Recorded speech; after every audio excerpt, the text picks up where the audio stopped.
warahmatullahi wabarakatuh. Waalaikumsalam warahmatullahi wabarakatuh. Balik lagi bersama gue Rudi. Welcome back my channel. Kayaknya udah lama banget nih gue nggak bikin konten lagi. Banyak yang bertanya, bang kontennya kok kayak ini. Nah, kemarin gue sempet udah bikin video gue unggah di Instagram mengenai tentang edukasi, tentang sekolah, kesehatan mental dan yang lain-lainnya. Kebetulan kali ini gua punya tamu dan bisa dibilang dia pakar. Gua nggak tahu pakar apa. Dengan ibu siapa? Halo semuanya, gue Tika. Ya kita ngobrol santai aja ya mungkin ya. Santai aja. Lebih ke sharing aja. Gue Tika dari Ketua Relawan Teman Ibu Kawan Anak Nusantara nih ceritanya. Oke. Jadi ntar ada sedikit pembahasan mengenai edukasi di sini. Jadi ya kalau nonton jangan di skip dah. Tika gimana kabarnya? Kabar baik, kabar Rudi gimana? Alhamdulillah walafiat. Sehat-sehat ya. Kegiatan apa nih? Kegiatan masih sama, masih di bidang pendidikan aja nih, Masih khususnya di homeschooling dan di Puspaga, pusat kegiatan pusat pembelajaran keluarga. Udah cuma itu aja. Puspaga, pusat Kota Tangerang Selatan. Kota Tangerang Iya. Selatan. Berarti kesibukannya di dunia pendidikan ini. Iya betul, pendidikan keluarga sama pendidikan non formal khususnya hanya itu. Nah, ini yang gua sebenarnya agak sedikit penasaran sih, bukan penasaran. Emang pengetahuan umum gua kurang luas nih. Nah, gua sama. bilang. Kurang luas nih. Kita sambil belajar aja. Belajar aja, sama-sama. sharing aja. Nih, homeschooling, yang dimaksud homeschooling tuh apa sih gitu? Iya, iya. Apa yang gimana gitu? Apa yang membedakan antara homeschooling ini sama sekolah-sekolah formal ya, yang gue bilang kayak sekolah umum gitu ya? Perbedaannya apa sih? Ya sebenarnya sih kalau orang pasti dengar kata homeschooling kan lebih ke oh lu sekolahnya di rumah ya gitu. Oh teman-teman misalnya sekolahnya di rumah atau sekolah yang didatengin guru itu ke rumah. Sebenarnya tergantung programnya gitu. Kalau homeschooling sih lebih ke apa ya? Yang berperan itu lebih banyak orang tua yang mengontrol dan mengawasi proses pendidikan gitu.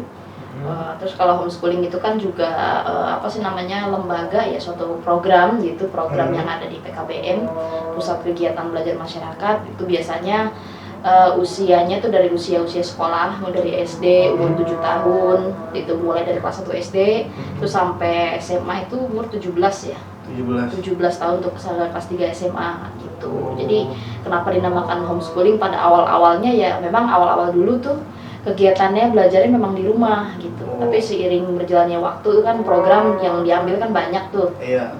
Ya kan ada yang muridnya tetap mau belajar ke sekolah gitu. Tetap belajar ke sekolah, ada gurunya, ada teman-temannya juga gitu. Oh, berarti sekarang ini maksudnya lebih ke apa sih namanya, lebih seperti kayak umum gitu ya. Karena mereka mau gitu keluar untuk bertemu dengan teman-temannya walaupun sistemnya tetap homeschooling gitu. Iya betul. Nah, biasanya itu satu kelas itu ada berapa siswa gitu? Iya biasanya sih ya kalau umumnya tuh homeschooling kan nggak banyak-banyak anak gitu ya. Kalau di dalam kelas umumnya sih dari 1 sampai 5 anak atau 5 sampai 10 gitu, tergantung kapasitas kelasnya gitu.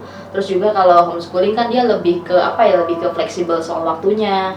Terus pendekatan psikologis ke anaknya juga dapet gitu. Jadi istilahnya nggak menghabiskan waktu banyak-banyak di sekolah, tapi dia juga ada kegiatan pengembangan lain gitu setelah selesai sekolah gitu. Terus sih. Yang jadi ini agak dibilang sensitif, kayaknya sih enggak, pertanyaannya enggak sensitif. Ini umum aja, umum aja ya. Umum maksudnya umum orang bertanya ini kenapa sih harus homeschooling gitu? Memang kenapa dia nggak umum gitu? Kan banyak banget nih yang bertanya seperti itu mengenai bukan pelaku ya, tapi memang dia minat homeschooling entah dari siswanya atau dari orang tuanya. Kenapa sih gitu harus homeschooling apa gitu? Iya biasanya sih kalau yang udah berjalan gitu kebanyakan tuh orang tua tuh yang pertama dia support gitu ke anaknya. Dan orang tua kan biasanya udah mengenali nih minat sama bakat anaknya ini kemana gitu. Jadi ketika udah mengetahui minat dan bakat anaknya ini kemana dan harus apa, kebanyakan mereka tuh punya pilihan sendiri. Oh kenapa di homeschooling aja gitu. supaya anak ini bisa memaksimalkan bakatnya juga gitu. Kelebihan-kelebihan dia apa sih gitu. Jadi nggak tanpa harus menghabiskan jam lama-lama di sekolah gitu. Misalnya lebih dari 6 jam gitu misalnya sekolah untuk apa. Jika misalnya homeschooling itu cuman 2 jam, misalnya sekolah 2 jam atau paling lama itu 4 jam sih di sekolah. Setelah itu selesai homeschooling baru dia bisa ngambil les lagi gitu. Bahkan mungkin bisa ngambil kursus lain gitu. Lebih ke bahasa juga ada, ngambil kursus ke bakat kayak misalnya renang, apa aja deh gitu yang menunjang lebih ke pengembangan anak gitu. Gitu. Terus ada juga yang kedua tuh masalah kesehatan. Biasanya ada juga anak itu yang istilahnya yang nggak bisa mengikuti pelajaran di sekolah formal, tetap dengan alasan kesehatan, makanya dia tetap nggak mau ninggalin sekolah nih. Alternatifnya adalah homeschooling gitu.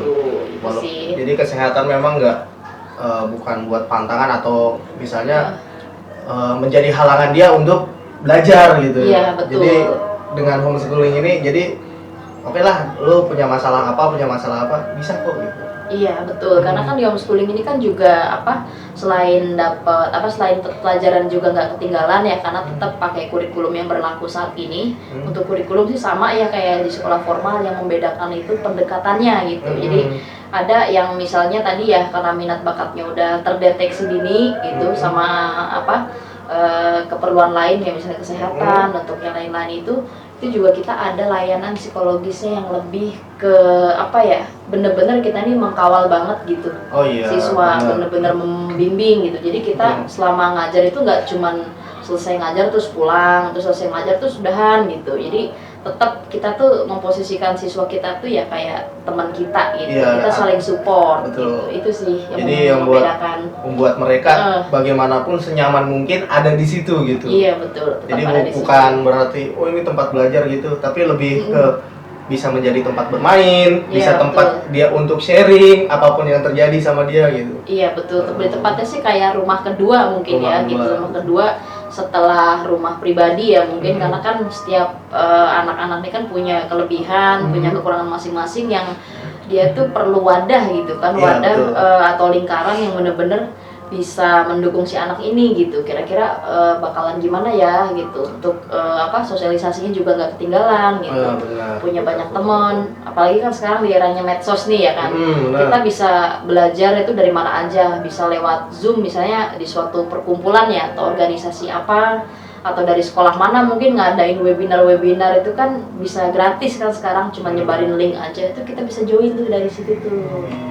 Jadi nggak hanya di kelas aja gitu, belajar nggak hanya di rumah gitu, tapi lebih ke kita harus roadshow kemana-mana gitu istilah belajarnya gitu. Itu bisa termasuk juga. Saya kan gini, gua kan ngelihat kayak gitu kan yang istilah homeschooling ya lu paham lah di sinetron kayak gitu ya, gua nontonnya kan itu sinetron ya, anak pejabat, anak pengusaha, dah homeschooling aja katanya, nggak usah kemana-mana gitu. Maksud gua kan ngeliat gitu. Dan berarti kan yang karena gua ngeliat sepintas gitu ya, gua berpikir aduh itu nanti psikologis dia gimana ya, dia nggak punya teman, tapi jadi bocah introvert atau gimana kan, gua jadi berpikir seperti itu. Makanya dengan penjelasan bahwa homeschooling itu dulu kan sempat ke rumah gitu, sekarang ada di satu tempat gitu, seperti sekolah gitu sebelumnya kan, berarti ada interaksi gitu, mereka sama temennya gitu, tetap ada interaksi tetap ada juga temennya gitu. Tapi gini mungkin ya agak ini menyangkut isu-isu yang berkembang di masyarakat ini kan, mungkin bukan salah sekolahnya juga mungkin. Gua lebih memilih ini adalah faktor lingkungan juga berpengaruh sih gitu. Apalagi di dunia pendidikan tentang permasalahan bully. Iya kan? itu aduh, bullying ya. Iya itu, jadi gimana gitu, gua kan sebagai lo yang di homeschooling gitu, sebagai tenaga pengajar gitu, tentang permasalahan ini gimana sih gitu, sudut pandang lo itu seperti apa gitu tentang masalah bullying anak ini gitu. Iya, kalau kita bicara tentang bullying itu kan sebenarnya banyak aspek gitu ya, banyak faktor gitu yang menjadikan itu jadi kayak gitu. Simpelnya gini, sekarang kan informasi bebas ya diakses lewat mana aja, lewat handphone, lewat internet yang nonstop gitu kan. Kadang-kadang kan tayangan-tayangan kekerasan itu kan tiba-tiba nongol tuh di beranda gitu, tanpa ada filternya gitu. Walaupun di handphone udah kita setting kan untuk kayak filter untuk nggak membuka konten-konten yang berbau kekerasan, sara atau asusila mungkin ya. Itu kadang anak-anak ini kan jauh lebih pintar dong ketimbang orang tuanya, ketimbang gurunya. Jadi itu kadang yang apa yang mereka tonton dan apa yang mereka ucapkan tuh kan kadang mereka belum ngerti maksud dan tujuannya. Terus tiba-tiba di sekolah mungkin ya. Mereka kan interaksi kan cuma sama teman sebayanya. Gitu. Nah, istilahnya kan anak-anak ini kan dalam masa pertumbuhan ya, usia SD, terus SMP itu masuk masa remaja, SMA istilahnya remaja tingkat akhir, menuju mahasiswa itu lagi senengnya kayak coba-coba lah. Mencari jati diri. Mencari jati diri gitu. Maksudnya mencari jati diri ini kan nggak selamanya teman-teman nih dapat edukasi yang semestinya gitu. Itu makanya mereka kayak butuh wadah khusus sih sebenarnya biar bully itu nggak terjadi gitu. Kebanyakan sih hanya meniru dari konten tanpa menyaring gitu, tanpa mengambil sisi baiknya. Yaitu sebenarnya kita nggak bisa nyalain ya dari satu sisi kayak sekolahnya aja, dari orang tuanya. Bahkan better sih kayaknya kita lebih ke saling koreksi gitu masing-masing gitu antara gue nih sebagai guru apa sih tantangannya gitu untuk biar hal ini tuh biar nggak terjadi gitu. Kebanyakan kita nih terus terang aja selesai ngajar kebanyakan main pulang aja gitu. Jadi nggak ada kedekatan emosional gitu sama murid kita sendiri gitu. Nggak menganggap dia sebagai teman, jadi lebih ke atasan bawahan lah ya kayak guru sama murid, bukan ke teman ini. Nah ini yang harus jadi PR bareng nih. Dan sebagai orang tua mungkin kita juga harus evaluasi lah ya. Artinya kita juga nggak menyalahkan kan, orang tua ada kesibukan kan juga mencari rezeki kan untuk anak juga pasti. Sekolah. Tapi kita di satu sisi pernah nggak sih berpikir anak-anak kita nih gimana gitu di sekolah tuh gimana ya, temennya siapa aja, terus apa yang dia tonton dan apa yang dia baca. Mungkin kan sekarang baca medianya banyak tuh, nggak hanya lewat buku tapi bisa lewat PDF juga atau bisa lewat sumber-sumber lain. Itu kita harus gimana nih gitu. Jadi homeschooling atau sekolah alternatif dan sekolah pilihan itu kan nggak bisa kayak cuman tanggung jawab sekolah aja gitu. Jadi antara segitiga emas nih, antara guru, orang tua sama sekolah itu harus betul-betul sinergis gitu. Ini anak kita titipkan di sekolah, fungsinya untuk apa, terus tujuannya gimana gitu. Jadi istilahnya harus ada kolaborasi gitu yang benar-benar tepat gitu. Jangan ketika udah kejadian ini rame-rame nih viral gitu kan, aduh panik nih gimana nih, lapor polisi atau gimana. Itu ya mungkin perlu perlu dilurusin juga bahwa nggak semuanya itu bisa lari ke aparat yang berwajib juga gitu. Kita lebih banyak introspeksi dari dalam sih. Gitu. Kita sebagai guru atau sebagai tutor itu kelebihan dan kekurangan kita apa gitu. Atau jangan-jangan dari kita sendiri nih yang abai gitu kan, kayak udahlah udah waktunya jam pulang, gue udah selesai digaji pulang gitu. Istilahnya gitu. Di situ sih. Emang. Yang marak bully itu. Tapi mungkin juga karena ini kali ya, perbedaan homeschooling sama formal. Kalau homeschooling kan mohon maaf nih kan maksudnya siswanya itu bisa terhitung lah, karena jumlahnya tidak terlalu banyak gitu. Apalagi kan kalau ini yang sekolah formal kan dari A sampai E gitu kan, kelas satunya, kelas 2-nya, kelas 3-nya gitu, dengan karakter yang berbeda-beda gitu. Terkadang kan ya jujur aja gitu, gue pernah itu sama guru juga, pernah kesini temen gue juga, dia jadi guru di sekolah formal, guru SMK. Dan juga sama bercerita kayak lu gitu, dia cara mengatasinya gimana? Gue pendekatan bang, jadi gue nggak mau lihat siswa itu sebagai orang lain, sebagai gue guru. Pokoknya lu anggap gue itu abang di luar, kita nongkrong bareng, kita ini bareng. Jadi dia cara mengatasinya itu hal-hal segitu. Dan dia juga sama bercerita juga permasalahan kayak misalnya bully, terus permasalahan kayak misalnya dia yang berkembang di masyarakat kayak gitu, kayak tawuran, yang lain-lain gitu. Dia juga mengikuti gitu, aktif dalam kegiatan ini. Siswa gue sebenarnya di luar ngapain aja gitu. Gue bagus sih, gue juga sharing sama dia, makanya pas nih gue pernah sharing sama dia yang sekolah formal, sekarang gue sharing dengan lu yang homeschooling gitu. Jadi emang benar ada persamaan isu-isu seperti itu, yang kalau misalnya buat konten nih, gue mohon maaf banget nih ya, gue nggak menyalahkan konten kreator yang lain, gue mohon maaf banget nih, gue nggak mau saling menjatuhkan satu sama lain, tapi gue tahu lu mengedukasi tentang masalah kekerasan itu bagus, konten lu bagus, tapi ranahnya kalau bisa, menurut gue, lu jangan ceritain tentang masalah tawurannya, lu bercerita tentang ini gue tawuran akibatnya seperti ini, jangan lu menceritakan tentang oh gue dulu tawuran begini, gue kemarin kan gini. Jadi akhirnya yang di perkembangan di anak itu yang dilihat cuma sepotong. Oh dia tawuran nih, tenar dapat nama. Seperti itu yang gue lihat dari konten-konten yang seperti cerita gitu. Gue nggak menjatuhkan konten kreator lain, tapi mungkin ini kembali lagi ke audiensnya. Tapi di anak-anak ternyata mereka menyalahgunakan yang lain karena mereka tidak memahami isi edukasi tersebut. Tapi dia cuma ngelihat narasinya aja. Seperti itu sih yang gue lihat gitu. Tapi kalau untuk peraturan sendiri, apakah sama peraturan dari misalnya Kementerian Pendidikan atau apa tentang homeschooling sama sekolah formal itu? Sama nggak peraturannya? Iya, kalau bicara tentang peraturan sih mungkin ngelihatnya simpel aja ya, mungkin biar sambil masyarakat juga tahu gitu.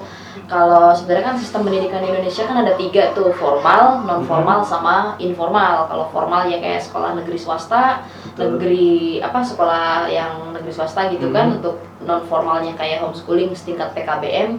Kalau dulu mah namanya kejar paket, sama informal itu kayak lembaga kursus atau kayak majelis taklim. Nah itu juga termasuknya pendidikan informal gitu. Cuman kalau dari segi peraturan kan itu juga setiap tahun kan pasti berubah kan, setiap periode itu pasti ada perubahan demi perubahan. Itu tetap untuk skema kurikulum nasional yaitu antara formal, non formal dan informal itu sama. Yang membedakan hanya standarisasinya aja. Sebenarnya itu turunan dari Undang-Undang Nomor 20 Tahun 2003 tentang Sistem Pendidikan Nasional, dan turunannya itu banyak. Apalagi sekarang kita udah lewat kan kemarin tuh kurikulum K13, sekarang udah ganti lagi sama kurikulum Merdeka nih yang lagi mulai diterapin untuk tahun ajaran baru ini di setiap sekolah gitu. Ini nggak lepas dari gagasan menteri terbaik kita yang kita juga istilahnya tetap berinovasi gitu. Iya, Menteri Nadiem Makarim. Iya. Terima kasih sudah menghijaukan Jabodetabek. Hijau semuanya. Menghijaukan Jabodetabek. Iya, via aplikasi. Ya. Kalau untuk ini nih, mungkin agak sensitif kalau ini karena kita berbicara masalah materi. Iya, masalah materi. Kalau untuk biayanya itu sendiri gimana sih? Lebih mahal atau gimana? Oh iya, kalau biaya sih biasanya kalau homeschooling atau PKBM itu kan dia tergantung lembaga pendidikannya gitu. Misalnya lembaganya itu apa, siapa dan di mana gitu. Istilahnya gue nggak akan nyebut merek lah di sini gitu.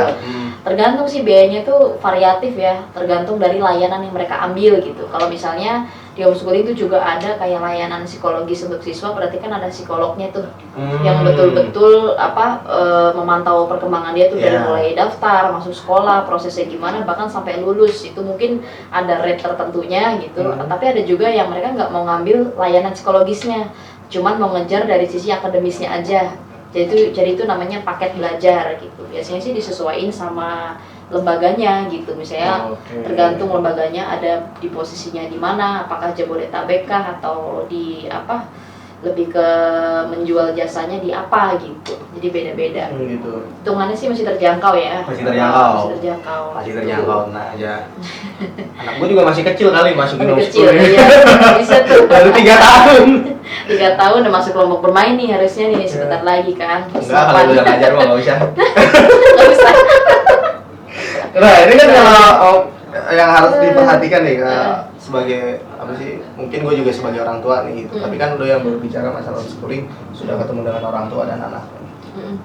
Hal-hal yang benar-benar perlu diperhatikan dan tantangannya di generasi kayak gini itu apa sih gitu dari orang tua ini gitu. Apalagi kita generasi ini makin lama makin maju gitu. Betul. Era informatika makin maju, tapi kebanyakan makin maju eranya makin mundur pemikirannya gitu. Mundur. Nah itu tantangan terberatnya kan gitu pasti menangani itu gimana itu dari sudut pandang lu tuh. Dari sudut pandang gue pribadi sih, kita maksudnya mau terlepas kita sebagai orang tua, sebagai guru, pengelola sekolah sekalipun atau yang punya sekolahan sekalipun gitu, kita jangan pernah berhenti untuk belajar, apalagi menutup informasi gitu, karena kan arus informasi itu kan deras gitu ya, cepat banget dinamikanya, dan kita harus tetap memantau perkembangan yang ada, serta kita harus cepat nih belajar hal barunya gitu, apalagi ditambah sama kurikulum yang terbaru ini ya, benar-benar peran orang tua tuh dibutuhin banget gitu untuk mengkawal minat dan bakat anak gitu. Jadi istilahnya sebagai orang tua tuh sekarang ya, untuk orang tua masa kini itu udah nggak lagi kayak misalnya gue nitipin anak gue nih di tempat A, di tempat B, ntar keluarnya harus jadi pinter ya, harus nilai bagus ya gitu. Itu harus paradigma yang harus kita lurusin gitu. Iya sih, jadi jangan terima beres aja gitu. Paling nggak yuk sama-sama kan orang tua yang milih lembaga gitu ya, di mana gitu misalnya untuk nyekolahin anak gitu ya, intinya prosesnya juga harus bareng-bareng, nggak bisa itu tugas guru aja, nggak bisa itu tugas orang tua aja, artinya lebih ada komunikasi gitu lah yang intens sama pihak sekolah. Jadi orang tua maunya apa itu terbuka disampaikan ke sekolah, dan sekolah pun juga punya metode apa disampaikan ke orang tua.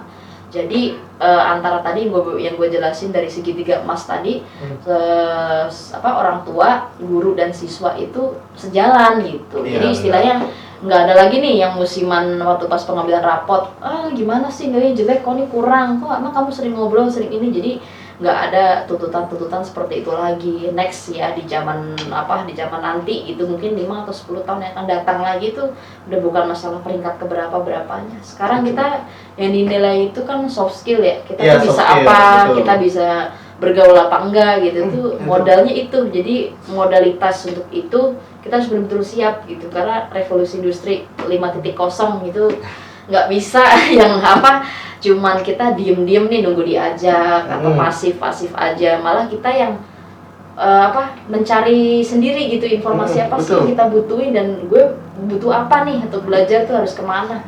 Apalagi sumber belajar ini kan udah banyak gitu, gak hanya di ruang kelas, gak hanya dari buku cetak, lebih ke pengalaman orang lain tuh juga kita bisa belajar. Terus dari situs-situs mungkin dari kampus-kampus atau dari sekolah-sekolah lain, itu juga bisa saling belajar. Setuju banget. Jadi pertukaran informasi itulah yang kita manfaatkan biar kita juga nggak ketinggalan zaman lah gitu. Gue setuju yang ini. Karena maksudnya gitu, jangan konteksnya bahwa ini sekolah A nih bagus nih dibandingkan sekolah B, anak gue masukin sekolah A biar jadi lebih bagus gitu. Sekarang gue tanya, lu datang ke dokter, pernah nggak dokter selalu bilang, nih minum ini pasti sembuh? Enggak. Ada nggak? Nggak pernah pastinya. Lu berobat ketemu dokter, nih minum obatnya 3 kali sehari, mudah-mudahan cepat sembuh. Iya kan? Artinya apa? Kita berobat pun belum tentu kita sembuh gitu. Artinya lu mau masukin anak lu dimanapun, itu juga belum tentu menjadi hal seperti itu. Kan kembali lagi ke tumbuh kembang psikologi anak seperti apa kan gitu. Faktor lingkungan juga ini membantu juga. Sama kayak gue waktu itu sempat membaca sebuah artikel, jadi di Amerika Serikat itu ada siswa lulusan terbaik, ya dia lulusan terbaik, benar-benar lulusan terbaik, dan saat dia berpidato dia bingung. Intinya isi pidatonya bahwa dia selalu belajar sampai dia tidak pernah bermain dengan temannya untuk mengejar nilai. Saat dia nilai bagus, teman-temannya itu dia punya bermain dengan satu sama lain, punya ini lingkungan sendiri, punya circle-nya sendiri, mereka bermain. Dia tidak sama sekali, karena dia pulang sekolah dia les, dia pulang sekolah dia belajar, dia tidak ada kesempatan untuk bermain. Di masa doktrinasinya dia belajar itu, saat dia lulus dia mempunyai ketakutan. Nilai dia bagus, tapi dia tidak punya pengetahuan umum sama sekali di lingkungan luar. Jadi isi pidatonya intinya tuh ya dia pengen memutus bahwa lu nggak selamanya harus belajar seperti ini, lu juga harus belajar punya pengetahuan umum gitu. Ntar gua kasih linknya. Oke, jadi kayak bakalan panjang nih kalau diulaskan. Kayaknya makin seru nih. Ya tertarik aja sih gitu, maksudnya tertarik gitu. Gue juga nggak tahu sejak kapan gue tertarik dengan karena gue sendiri pun ngalamin. Di saat gue kuliah, awal pertama kuliah itu adalah perpikiran gue bisa lulus cepet. Bisa lulus cepet ya. Gue bisa lulus cepet, gue dengan nilai peringkat yang bagus. Semester 1, semester 2 ternyata gue salah. Gue nggak harus punya hard skill, seperti yang lu bilang, gue harus punya soft skill. Dengan apa pola pikir sendiri. Akhirnya gue mencoba ikut organisasi, gue mencari satu temen yang sampai akhirnya gue juga bisa kenal sama lu, bisa sharing seperti ini ya. Iya. Artinya apa? Artinya apa? Kita mencoba untuk bergaul dengan siapapun. Karena apa? Efeknya itu kan nanti setelah kita lulus itu, lu punya teman enggak? Iya, betul. Jangan Ya, sampai enggak, istilahnya gitu. kita udah lulus terus kita berjalan sendiri nih. Oh, nggak ada yang nemenin gue atau nggak ada teman-teman yang dari mana-mana nih gitu. Jangan sampai begitu kan. Lu nggak pernah ada yang nemenin, emang kagak pernah mau main, nyapa aja kagak kan, Iya. ibaratnya gitu. Makanya kan banyak yang konten-konten ada istilah kayak gini. Anak-anak yang sering duduk di belakang ternyata lebih sukses daripada yang di depan. Di depan. Di depan kan. Tapi faktornya memang bukan berarti kalau kita di luar konteks itu emang rezekinya dia, bukan. Tapi yang di depan ini biasanya kan emang mayoritas anak-anak pintar. Iya kan? Ya cuma bergulat dengan dunia seperti itu. Ke perpus kayak pernah main. Biasanya yang bocah-bocah bandel ini kan temennya banyak, lingkungannya luas gitu. Iya, pergaulannya banyak. Nah, gitu kan. Dan bahkan lebih populer mungkin ya. Lebih kalau populer teman-temannya di kalangan yang gampang teman-temannya. ditanyain sama guru. Iya, dan mohon maaf, biasanya mentalnya itu lebih ke gembleng yang ini. Karena mereka saking bandelnya, mereka tahu Iya, mereka pengetahuan tahu. umum seperti apa. Di saat mereka bekerja jadi apapun, mentalnya udah siap. Konteksnya adalah kayak gini. Waktu pas gue lulus, gue berpikiran bahwa gue S1, gue bisa kerja enak. Iya. Ternyata mohon maaf, salah. Dunia industri itu nggak semudah apa yang gue pikirkan. Gitu. Iya, betul. Kecuali satu, siapa orang dalamnya. Pentingnya koneksi itu adalah itu. Iya, Lo mau pentingnya bekerja di koneksi manapun ya. itu siapa orang dalamnya gitu. Seakrab apa lo dengan si orang dalam ini, begitu. Iya, jadi walaupun istilahnya cuman homeschooling gitu ya, programnya kayaknya cuman pengembangan minat bakat doang gitu, tinggal psikologis doang. Sebenarnya enggak. Jadi kan homeschooling itu kan kita sebagai pengelola ya, terutama di bagian akademik, yang bikin jadwal itu kan kita juga bisa kayak melatih mereka berorganisasi. Kayak misalnya bikin forum aja, misalnya kayak forum komunikasi siswa, misalnya forum kelas 7 misalnya, atau forum kelas 10 gitu. Jadi melalui forum-forum inilah kan mereka di coaching ya sama tutornya gitu atau sama gurunya itu untuk biasanya untuk persiapan kuliah ya, mau kuliah di PTN atau PTS kan sama aja lah intinya kan mau kuliah. Betul.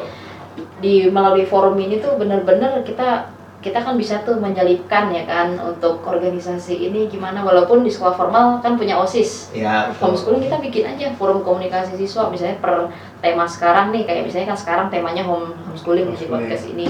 Misalnya dari mereka itu bikin aja bagaimana memanage waktu gitu. Nah itu kan kita bisa kayak menghadirkan pembicara atau narsum itu dari alumni siswa sekolah itu, atau dari mungkin dari selebgram terkenal, mungkin juga bisa sih di hire yang punya manajemen waktunya bagus gitu. Jadi memotivasi para siswa-siswa ini untuk mereka juga punya masa depan.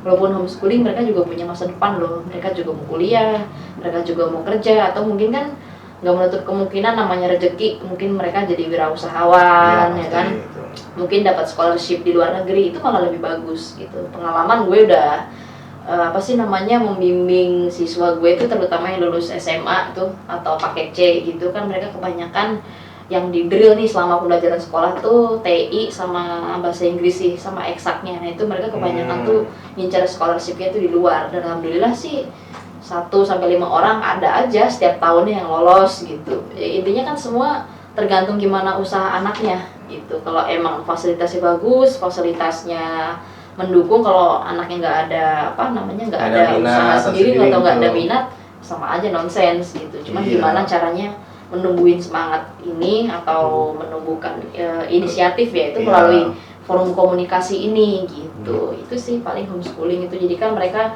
setelah lulus dari sekolah itu masuk kampus atau masuk ke dunia kerja atau dunia profesional, mereka sudah siap gitu, ketemu sama orang gitu, dan gak takut-takut lagi nih. Kebanyakan kan pada takut nih mau ketemu orang. Duh malu nih, gue gak biasa ngomong di depan umum, gue gak biasa ketemu sama teman-teman yang seumuran nih, gue lain-lain lah alasannya. Itu yang coba kita ngasih ruang untuk mereka gitu. Ayo kamu harus coba kamu harus bisa gitu. Teman-teman kamu bisa, kamu harus lebih bisa dari mereka gitu. Artinya bukan kita membandingkan kemampuan ya, satu dengan yang lainnya, minimal mendorong anak itu untuk trial and error gitu. Lu harus coba dulu tanpa takut salah, karena kan emang nggak ada yang nyalain sih sebenarnya. Itu tambahannya sih, informasi dari homeschooling itu bisa lewat forum komunikasi siswa, atau misalnya hobinya di olahraga, bikin aja kayak apa sih namanya, komunitas basket misalnya, komunitas futsal kan dari sekolah mana-mana aja kan ada. Atau sekarang kan di kantor-kantor kedutaan tuh, kantor-kantor kedutaan besar negara-negara yang ada di Jakarta itu kan suka nyediain kayak webinar gratis, terus kunjungan perpustakaan. Itu kenapa nggak kita manfaatin? Dan itu tuh kadang gratis, ada juga yang dapat member, ada juga yang bayar kursus bahasa gitu. Itu kan tantangan global kan. Ini kenapa nggak kita coba yuk gitu, ikut yang ini gitu. Jadi jangan tiap hari main handphone aja di kamar tapi nggak tahu apa yang ditonton kan. Kita jalan-jalan keluar. Drakor. Liminho, gue taunya Liminho doang. Aduh, Liminho. Itu kan berarti salah satu yang tadi yang lo ceritain itu kan berarti salah satu cara untuk menumbuhkan kebiasaan-kebiasaan baik di mereka kan gitu. Iya bener sih gitu. Tapi kalau dari sudut pandang lo tentang moral value generasi saat ini itu apa sih? Ya, moral values-nya itu ke generasi saat ini ya walaupun kita tahu banyak hal gitu saat ini, besok atau lusa, kita tolong deh untuk attitude tuh nomor 1 ya. Karena untuk attitude nih masalahnya apa ya, agak-agak ngeri-ngeri sedep ya, ngeri-ngeri sedep nih. Ngeri-ngeri sedepnya apa ya, karena dengan attitude itu kita bisa diterima di lingkungan. Betul. Di mana aja, di teman sepermainan ya kan, di apa sih namanya tuh, di lingkaran sosial kayak tadi misalnya kita ke komunitas-komunitas apa, itu kan modal pertamanya cuma attitude gitu. Ya mulai zaman sekarang ya kita sih nggak hanya ngebicarain siapa-siapa di belakang gitu ya, atau di depan sini ya, kita lebih kalau gue lebih mau tuh ngajak ke ayo dong kita bareng-bareng nih refleksi apa yang bisa kita benahi mulai dari sekarang gitu. Itu sih attitude itu yang utama gitu. Setelah attitude baru ilmu ya mungkin ada pelah di atas segalanya. Iya pasti gitu. Itu mau keyakinannya apapun ya, dari mana asalmu gitu, pasti attitude itu nomor 1. Itu aja. Kebiasaannya kan udah punya ilmu, ngerasa bener, tinggi, rasa bener, nah attitude-nya lupa gitu, ketinggalan, atau apalah gitu. Iya. Padahal itu nomor 1 memang attitude. Orang itu kan melihat itu dari awal, mungkin satu dari penampilan.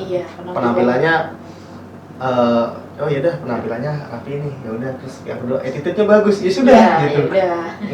Urusan pintar nomor belakang biasanya. Kalau udah kayak gitu jujur aja, kepintaran itu nomor belakang. Karena apa? Orang yang attitude-nya bagus itu biasanya bisa diajak kerjasama. Orang yang attitude-nya jelek mayoritas, mohon maaf, itu rata-rata toxic. Toxic ya. Iya, barbar emang gitu, barbar gitu. Harusnya gue juga dulu masuk homeschooling ya, karena gue pemalu, pendiam gitu. Iya sama sebenarnya homeschooling itu gue kenapa nggak dari zaman kita gitu ya. Kalau ada kan gue udah milih nih pada saat itu gitu kan. Tapi ya udah. Iya sih emang. Tapi kalau gue masuk homeschooling, gue masa muda gue nggak ini sih, nggak berwarna gitu. Nggak berwarna. Ketemu kameramen gue nggak bakalan berwarna. Kalau nggak ketemu dia. Kameramen ya. Emang gitu, kayak gitu kan, emang sosial gitu, emang bener kan. Mungkin ke attitude ya yang harus kita benahin bareng-bareng gitu. Mungkin yang bisa kita mulai dari diri kita, yaitu misalnya kayak sopan santun, kita lebih memperhatikan dengan siapa kita bicara. Dari yang muda ketemu yang tua, ini gimana sih? Atau dari yang tua mungkin ke yang lebih muda itu gimana? Nah ini gue selalu yang gue tekenin ini nih ke misalnya ke anak didik gue gitu kan, lu harus pinter apapun kamu, sebanyak apapun uang kamu gitu, kamu gak ada attitude, lu nonsense, gak ada apa-apanya. Betul. Itu aja sih, jadi apa ya, belajarnya itu gak usah kejauhan dulu, pertama dari attitude dulu, terus lebih disiplin waktu itu. Tantangannya di situ. Iya, orang kalau udah ada attitude, ada etikanya kan enak gitu. Iya betul. Jangan sembarangan gitu. Kayak misalnya ngerasa dirinya hebat, ngerasa dirinya pintar, merendahkan orang lain gitu. Biasanya orang yang kayak gini itu yang agak susah bersikap di lingkungan, susah gitu. Iya. Mau kita salahin, banyak sih memang kalau untuk berbicara itu emang kadang susah. Susahnya gini, kalau mungkin kita ngelihat dari segi psikologinya, oh mungkin ini masih bisa dibenahi. Tapi kalau dari segi orang lain, masyarakat umum, orang kayak gitu mah nggak usah dimaklumin. Emang dasarnya ayo gitu, pasti gitu kan. Nah, kayak misalnya untuk faktor-faktor misalnya salah satu faktor cara lu untuk menumbuhkan rasa peduli terhadap lingkungan itu ke murid-murid lu itu seperti gimana sih? Sebenarnya rasa peduli itu simpel aja sih. Maksudnya setelah kita ketemu sama orang ya kita lebih ke say hello gitu, menyapa gitu. Terus kalau ada yang kenapa-kenapa yang membutuhkan bantuan ya kita sigap gitu membantuin. Terus kepekaan lingkungan itu kan juga tergantung gimana kitanya sih ya. Kitanya emang mau mendekatkan diri ke masyarakat atau ke orang atau emang pengen menjauh nih dasarnya. Itu aja dulu. Jadi kalau emang dasarnya anaknya senang bergaul bisa kemana aja ya itu lebih bagus gitu. Cuma tetap kontrol juga ya, namanya lagi usia-usia sekolah ini kan sebenarnya masa-masa pengenalan lingkungan dia nih. Setelah lingkungan keluarga ada ayah ibu ya kan, baru lingkungan sekitar. Nah, ini lingkungan sekitar ini yang kadang-kadang kan juga banyak yang nggak ramah juga gitu sama anak-anak gitu. Ya, nah ini lebih banyak peran, lagi-lagi untuk peran orang tua sih, pengawasannya lebih gimana gitu, yang lebih membebaskan tapi nggak mengekang juga, yang lebih ke memerdekakan sih, artinya percaya satu sama lain gitu bahwa anakku punya potensi gitu. Terus orang tua juga bisa memegang janjinya gitu. Misalnya apa ya simpel aja sih gitu menurut gue. Pondasinya dulu sih, mungkin pondasi di keluarga harus dikuatin gitu, bahwa kepercayaan itu memang dibutuhkan gitu seorang anak itu. Jadi kalau orang tuanya sudah memberikan pondasi, ya udah kita berikan kepercayaan ke anak gitu. Biasanya anak juga akan berpikir untuk melakukan sesuatu gitu. Iya, akan berpikir dan biasanya anak akan lebih kayak aduh, kayaknya nggak mungkin sih melakukan kayak gini gitu. Nanti apa laporanku nih sama orang tua apa gimana. Jadi udah ada tanggung jawab sendiri gitu. Nah makanya selain itu kan namanya masuknya di pola asuh ya sebenarnya. Nah gue juga aktif di Puspaga, Pusat Pembelajaran Keluarga Kota Tangerang Selatan. Jadi gue lebih banyak mengedukasi gitu ke khususnya ke ibu-ibu, ke orang tua, bahkan ke anak juga tentang bahaya digital, tentang sehat digital untuk anak gimana, terus pola pengasuhan yang positif gimana. Terus kita bagaimana caranya tuh menumbuhkan keterikatan batin gitu antara orang tua sama anak, tuh harus ada bondingnya lah gitu. Nah ini makanya di Puspaga ini banyak banget deh pembelajarannya gitu. Mungkin di episode selanjutnya kali ya kita boleh tenang aja, kupas tuntas nih tentang Puspaga ini. Kita mau ngupas kayak gini juga susah juga karena waktu gitu. Iya betul. Emang gitu sih, gue juga sama waktu pas dari didikan orang tua gue itu, dia melarang tapi tetap memberikan edukasi. Mas, nih dengerin, nggak boleh nih narkoba nih. Iya betul. Iya, kan dia cuma beritahu nggak boleh nih narkoba, soalnya bahayanya seperti ini. Terkadang kan orang itu hanya melarang, itu nggak boleh, tapi tidak memberikan suatu alasan, tidak memberikannya. Ini sebabnya seperti apa nih kalau jadi begini, nanti akibatnya seperti ini gitu. Akhirnya apa? Si anak timbul rasa penasaran. Timbul rasa penasaran, akhirnya nggak terkontrol kan rasa penasaran itu. Nah ini itu yang kita hindarin sama-sama nih teman-teman. Mungkin kita lebih banyak lebih banyak pedulinya deh sama lingkungan gitu.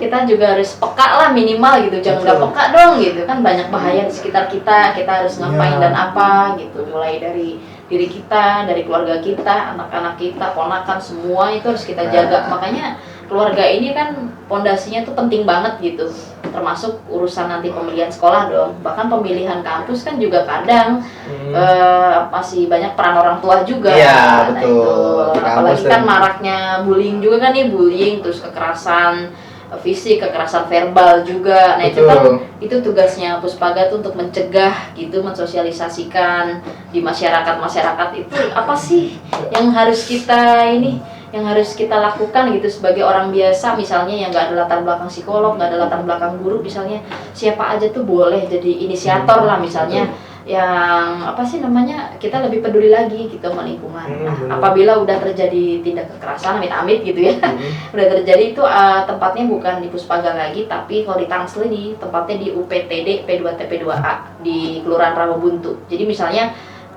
di sekitar kita nih nemuin kayak ada terjadinya KDRT misalkan di rumah kita, bingung mau lapor siapa kan, nggak mungkin lapor ke aparat yang berwajib ya kan, tinggal telepon aja ke UPTD P2 TP2A. Kalau misalnya malu nih pengen datang, bisa kita jemput kok, di mana lokasinya, nanti bisa tanya-tanya sama gue juga bisa. Betul, bisa betul. kita bantu Betul. gitu, itu aja sih. Jadi buat teman-teman yang mau banyak pertanyaan atau apapun, boleh Boleh banget. boleh Kita banget sambil belajar komen di sini ya. di YouTube boleh, DM ke IG gue pun juga langsung juga boleh. Boleh banget. Nanti gue sambungkan gitu. Nanti juga link IG dia gue cantumin kok, tenang aja gitu. Jadi mungkin ini kan suatu edukasi nih buat masyarakat, nggak semuanya orang tahu gitu. Iya. Walaupun channel gue juga sebenarnya nggak terlalu besar. Gak apa-apa dong, mulai dari hal kecil Iya, dulu ya. tapi setidaknya gue pengen Ayo. memberikan sesuatu hal yang kepada masyarakat gitu. Ya karena gue masih membawa Tridharma Perguruan Tinggi. Ini Iya. salah satu pengabdian gue terhadap masyarakat. Iya sih. Dengan cara seperti ini edukasinya gitu. Iya, pendidikan sudah, pelatihan sudah, sekarang pengabdian kepada Pengabdian masyarakat, luar gitu. biasa. So pinter aja gue emang. Karena gue ngobrolnya sama guru biasanya gitu. Ntar kalau ngobrolnya sama yang sebelahnya mah bego lagi. Bisa aja dia mah. Gitu. Oke. Oke. Berarti nextnya mungkin nanti kita akan ulas yang masalah yang Boleh Puspaga itu, banget. yang masalah KDRT, karena banyak sekali isu-isu di masyarakat yang berkembang seperti itu, dari yang mohon maaf ya, pelecehan seksual. Iya, ini lagi booming banget. Lagi booming banget pelecehan Kayak seksual. jamur di musim hujan malah. Nah itu makanya, terus yang kekerasan dalam rumah tangga itu juga begitu. Mungkin lo semua juga ada yang ngalamin kekerasan dalam pacaran gitu. Nah ini nih, ini yang banyak kasusnya mungkin di sini nih yang udah kita tanganin. Alhamdulillahnya sih udah udah selesai lah gitu, udah Oke. ada penanganannya. Dan ini layanannya juga free gitu, nggak dipungut biaya. Mau tanya-tanya juga boleh, harus gimana, Tuh. atau mau curhat boleh. Curhat dong. Curhat dong wah. Beda lagi. Oh, beda lagi. Beda lagi Gini. bentuknya itu. Oke. Ini kalau diterusin panjang nih kayaknya. Iya mau panjang terusin, makanya tapi gue keep dulu sampai di sini, jadi biar nanti untuk nextnya pembahasan yang itu bisa lebih intens gitu. Iya, Karena betul. tadi kita pembahasannya kan hanya masalah intens untuk homeschooling gitu. Jadi untuk yang lainnya mungkin next nanti gue akan bikin videonya lagi sama Ibu Tika, Mbak Tika, Mbak Tika aja, Mbak. Teteh Tika, kakak atau siapapun seserah lu gitu. Jadi biar lebih mendalam, biar lebih tersampaikan lah ke masyarakat umum bahwa oh ini seperti ini edukasinya gitu. Jadi sesuatu hal itu, masalah edukasi itu coba dicerna lagi, jangan pernah meremehkan sesuatu hal yang sebenarnya terlihat kecil tapi itu sebuah hal yang fatal gitu. Jangan sampai diremehkan hal seperti itu. Nah, untuk nextnya gue bikin video lagi, jadi jangan lupa like, subscribe, dan komen karena kita akan tetap memberikan wawasan yang edukasi, motivasi, dan inspirasi. Yo, assalamualaikum warahmatullahi wabarakatuh. Dah, terima kasih.